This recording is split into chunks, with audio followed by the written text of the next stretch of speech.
प्रभु यीशु मसीह के नाम में आप सबको सलाम। क्रिसमस की आप सबको हार्दिक बधाई हो।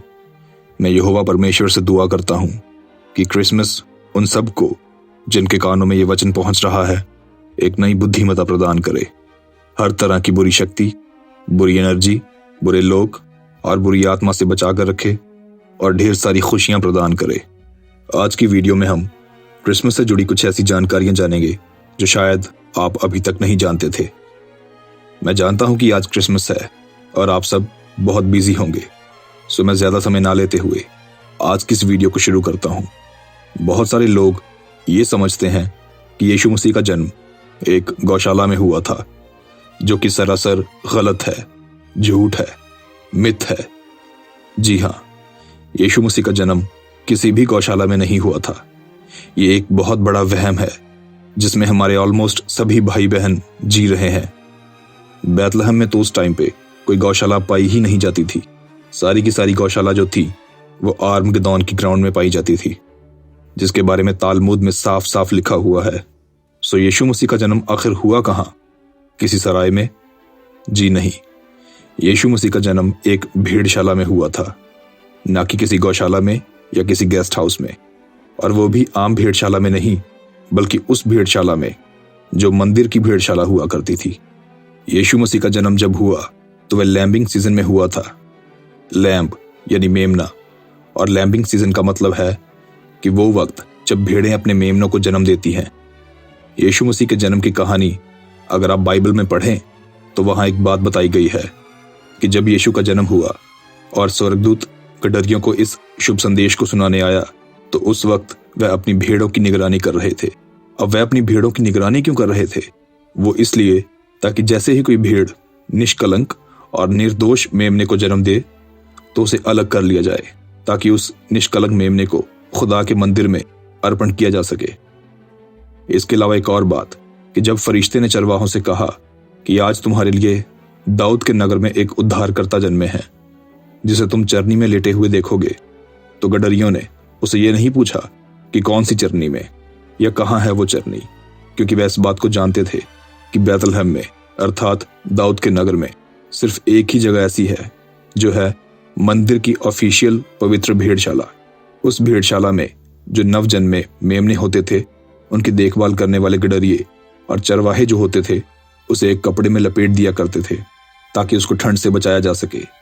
और यीशु भी जब उस भेड़शाला में जन्मा तो मरियम और यूसुफ ने उसे उसी कपड़े में जो उस भेड़शाला में हुआ करता था उसके साथ यीशु को लपेट कर रख दिया। इसी वजह से यीशु को लैम्ब ऑफ गॉड बाइबल में कई बार बताया गया है, क्योंकि जैसे एक निष्कलंक मेमने को परमेश्वर के मंदिर में चढ़ाया जाता था, ठीक उसी तरह यीशु मसीह भी एक निष्पाप, निर्दोष और निष्कलंक खुदा का मेमना है, जो हमारे पापों के लिए बलिदान किया गया ताकि हम उसके बलिदान के द्वारा बचाए जाएं, जैसे कि इजरायली किया करते थे। जॉन चैप्टर 1 और वर्स 29 में यूहन्ना भी यीशु की ओर देखकर कुछ ऐसा ही कहता है। The next day he saw Jesus coming towards him and said, Behold the Lamb of God who takes away the sin of the world। मतलब देखो उस मेमने को जो संसार के पाप उठा लिए जाता है। आपने बहुत सारी तस्वीरों और कलाकृतियों में देखा होगा कि यीशु को एक मेंजर में लिटाया हुआ दिखाया जाता है, जिसे हम हिंदी की आम बोलचाल में चरनी कहते हैं। मेंजर यानी चरनी को असल में जिस काम के लिए इस्तेमाल किया जाता है वो है कैटल्स को चारा खिलाना। सो भेड़शाला में मेंजर जो रखी गई थी वो भी बेसिकली भेड़ों को चारा खिलाने के लिए ही रखी गई थी। एंड आप सब एज अ क्रिश्चियन अच्छी तरह से इस बात को जानते हैं कि बाइबल में अनगिनत बार हम मनुष्यों को भेड़ कहकर संबोधित किया गया है, जिसके बारे में मैंने ये वाली वीडियो बनाई थी। अगर आप इस वीडियो को देखना चाहते हैं तो डिस्क्रिप्शन बॉक्स में आपको इसका लिंक मिल जाएगा। सो हमें भेड़ें कहकर कई बार बाइबल में रेफर किया गया है। और चरनी में यानी मेंजर में जो यीशु को लिटाया गया था, तो उसकी एक वजह यह भी है कि यीशु को भेड़ों की खाने की वस्तु के तौर पर प्रस्तुत किया जाना। According to typology of Bible, Yeshu ने खुद भी अपने आप को कई बार एक खाने की वस्तु के रूप में पेश किया है। यूहन्ना की पुस्तक चैप्टर 6 और वर्स 55 से 56 तक। क्योंकि मेरा मांस वास्तव में खाने की वस्तु है और मेरा लहू वास्तव में पीने की वस्तु है। जो मेरा मांस खाता है और मेरा लहू पीता है वह मुझ में स्थिर रहता है और मैं उसमें।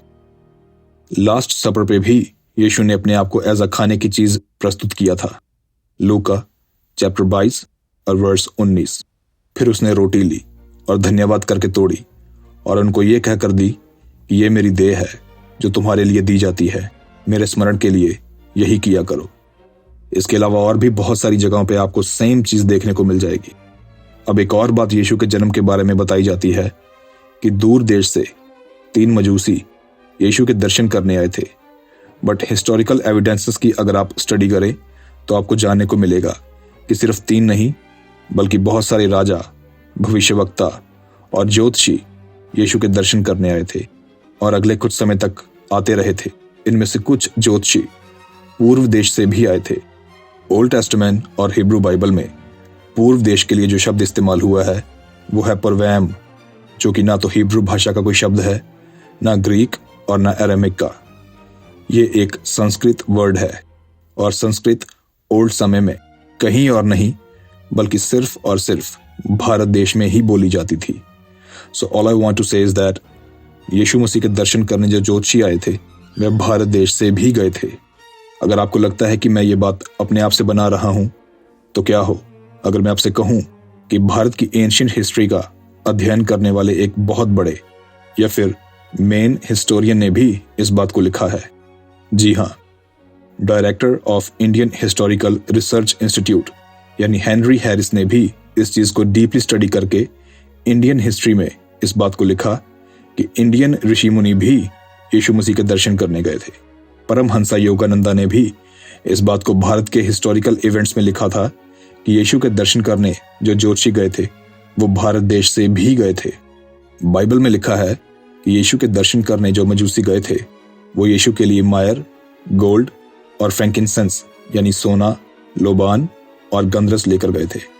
इसके बारे में भी हेनरी हैरिस ने बताया कि बच्चे के जन्म पर बच्चे के पेरेंट्स को सोना, लोबान और गंधरस देने का रिवाज ना तो इजिप्ट में कहीं था, ना तो इजराइल में और ना वहां के किसी भी आसपास के देश में था। यह रिवाज सिर्फ और सिर्फ एंशिएंट इंडिया में ही पाया जाता था।